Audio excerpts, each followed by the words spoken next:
Dalam dunia yang terus berubah, ada nama-nama yang tetap tinggal, bukan karena mereka sempurna, tapi karena mereka jujur pada takdirnya. Diego Armando Maradona. Nama yang meledak dalam sejarah sepak bola, disanjung, disumpahi, dipuja, dilaknat, dipuji sebagai dewa, dan dikutuk sebagai pendosa. Aku bukan teladan, tapi jangan salahkan bola. Bola itu suci. Diego bukan pemain biasa. Ia bukan produk akademi elit, bukan anak orang kaya. Ia bukan mesin gol yang disiplin, atau atlet profesional yang steril dari skandal. Ia adalah anak miskin dari Villa Fiorito yang menantang dunia dengan satu bola dan kaki kiri penuh sihir. Di dalam dirinya hidup dua sosok yang saling bertarung. Maradona sang dewa dan Diego sang manusia.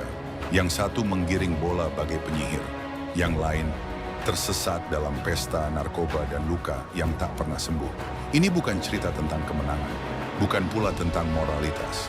Ini kisah tentang manusia yang terlalu besar untuk dikendalikan oleh dunia dan terlalu rapuh untuk mengendalikan dirinya sendiri. Sejarah menulis namanya dengan tinta emas, tapi juga meneteskan darah di setiap hurufnya. Inilah Diego Maradona, dewa yang terluka, legenda yang abadi. Buenos Aires, 1960. Di ujung selatan kota, terdapat tempat yang tak akan ditemukan dalam brosur wisata. Sebuah kawasan berlumpur, berbau busuk, dengan jalan-jalan becek dan kabel listrik menjuntai liar. Tempat itu bernama Villa Fiorito. Disinilah, pada tanggal 30 Oktober, lahir seorang anak laki-laki dari keluarga miskin dan religius. Anak kelima dari 8 bersaudara. Putra dari Don Diego, buruh pabrik sederhana, dan Doña Tota, ibu rumah tangga yang menjaga dapur tetap hidup meski tanpa bahan. Mereka menamainya Diego Armando Maradona. Kami tidak punya banyak, tapi kami punya cinta dan kami punya bola. Maradona dalam wawancara tahun 1995. Bagi keluarga Maradona, hidup bukan soal mencari mimpi, tapi soal bertahan. Air bersih langka, listrik sering padam, makanan tak selalu ada. Tapi setiap kali Diego menyentuh bola, kemiskinan itu seolah hilang sejenak. Di gang-gang sempit Fiorito, Diego bermain dari pagi hingga malam. Sendiri bersama temannya, bahkan menggiring bola sambil menghindari pecahan kaca. Tak pernah pakai sepatu, tak pernah mengeluh. Bola itu satu-satunya hal jujur yang aku punya. Usia 8 tahun, bakatnya tak bisa disembunyikan. Ia ditemukan oleh seorang pemandu bakat dari klub kecil bernama Argentinos Juniors. Diego kecil langsung direkrut masuk ke tim junior legendaris, Los Cebolitas. Julukannya, si kecil dengan bola ajaib. Selama 4 tahun bermain bersama Los Cebolitas, tim itu tak terkalahkan dalam 136 pertandingan. Media mulai melirik, para pelatih mulai berbisik. Anak ini bukan sekadar bakat, ini mukjizat. Tapi mukjizat juga butuh makan. Diego sering berangkat latihan dengan perut kosong. Kadang harus tidur di bus karena tak punya ongkos pulang. Ibunya pura-pura kenyang agar Diego bisa makan. Kalau ada satu orang yang paling berjasa atas semua yang kucapai, itu Tota, ibuku. Di usianya yang ke-15, Diego mendapat sesuatu yang bahkan tak banyak remaja bayangkan. Debut profesional bersama tim utama Argentinos Juniors. Tahun 1976, Maradona melangkah ke lapangan mengenakan jersey merah melawan Talleres de Córdoba. Penonton bersorak, bocah 15 tahun itu terlihat kecil. Tapi saat ia menyentuh bola, waktu seolah berhenti. Saat aku menggocek 2 pemain itu, aku tahu. Aku lahir untuk ini. Dia masih anak-anak, tapi bermain seperti pria dewasa. Menggiring bola melewati lawan dengan keseimbangan tak masuk akal. Kaki kirinya seperti punya mata.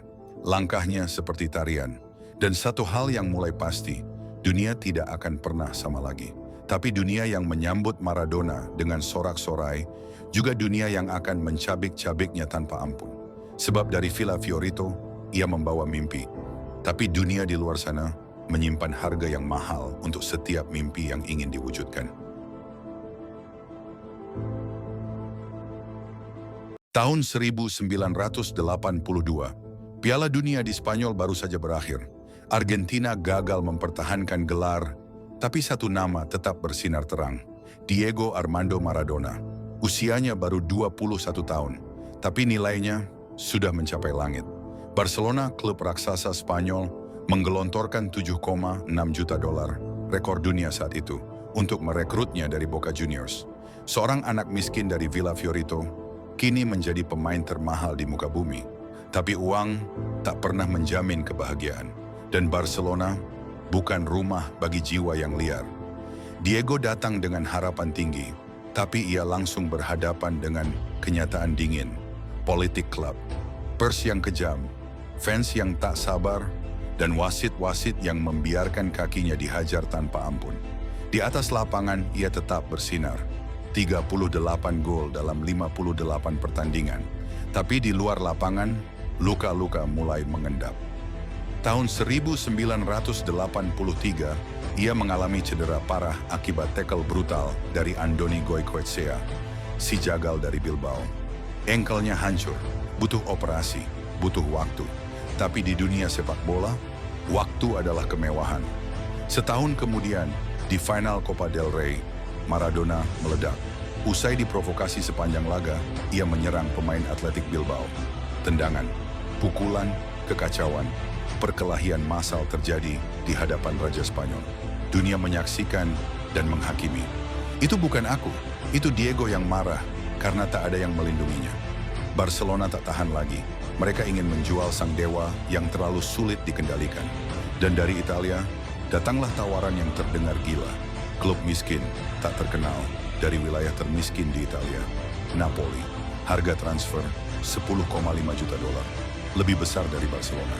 Lebih nekat dari siapapun. 7 Juli 1984. Diego Maradona diperkenalkan di San Paulo Stadium. Puluhan ribu orang datang, mencium gambarnya, menangis. Akhirnya, kita punya penyelamat. Tapi Napoli bukan hanya tentang sepak bola. Ini kota penuh paradoks. Miskin tapi bergairah. Kotor tapi penuh cinta. Dan di balik semua itu, mengintai kekuatan gelap, Camorra, mafia lokal yang menguasai segalanya. Mulai dari narkoba hingga tiket pertandingan. Diego datang sebagai pahlawan, tapi tanpa sadar, ia masuk ke pelukan para monster. Di lapangan, Maradona membawa mukjizat. Napoli yang dulu pengisi papan bawah, menjadi penantang juara. Tahun 1987, sejarah tercipta. Napoli juara Serie A untuk pertama kalinya dalam sejarah. Seluruh kota merayakan seperti baru merdeka. Patung-patung Yesus diganti dengan gambar Maradona. Gereja menyalakan lilin untuknya. Dewa itu turun dari langit dan memilih Napoli. Tulisan grafiti di Via Toledo. Tahun 1989, Napoli juara UEFA Cup. Tahun 1990, mereka juara Serie A lagi. Napoli bukan lagi tim kecil. Mereka menaklukkan Juventus, AC Milan, Inter, tapi kejayaan itu punya harga. Camorra mulai menyusupi hidup Diego, menjaganya, membantunya, dan perlahan mengendalikannya. Pesta-pesta liar, wanita, kokain, telepon ancaman jika ia menolak undangan. Uang mengalir dan Diego tenggelam di dalamnya. Aku kehilangan kendali dan tak ada yang mau menolongku keluar.